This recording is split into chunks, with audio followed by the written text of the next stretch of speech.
ruche là. Oh, toen ze praat, je suis toujours à la bourre, donc je suis allé le soir un peu trop tard, il commençait à faire un peu nuit déjà. Et donc je me suis habillé, et pas comme il faut bien sûr, parce que et donc ça y est, je commence à ouvrir, je sors les cadres, et ça y est, je commençais à me rentrer sous là, j'avais 10 abeilles dans le truc là. Mais là t'as tout ouvert, donc il faut finir, t'as pas le choix.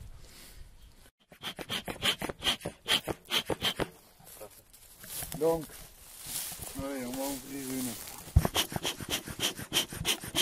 Non, là donc là on est septembre, début octobre.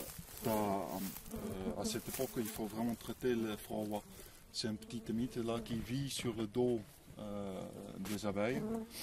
Et c'est la pluie depuis des années 80, ça a commencé, je sais pas comment tu appelles ça, c'était parasite on va dire.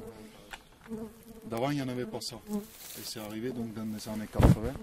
Avec l'apparition des produits chimiques, quoi.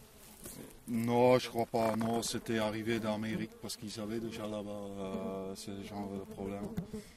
Ouais, c'est chiant. Ouais. Et donc depuis quelques années là, c'est le frelon asiatique qui pose de grands problèmes.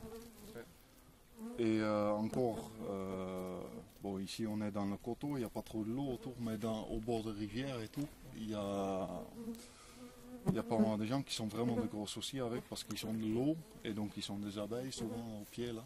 Ah, okay. Et là j'ai un collègue là pareil qui a des ruches là, qui en a perdu 15 comme ça l'année dernière. 15 ruches? Ouais. Wow.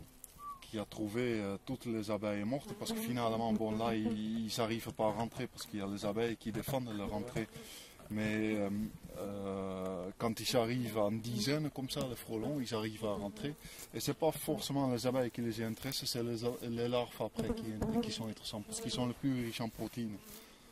Et donc là, ils cassent toutes les larves, ils tuent toutes les abeilles, ils les pincent, tu sais, ils les croquent. Et tu trouves toutes les abeilles mortes au fond de la ruche.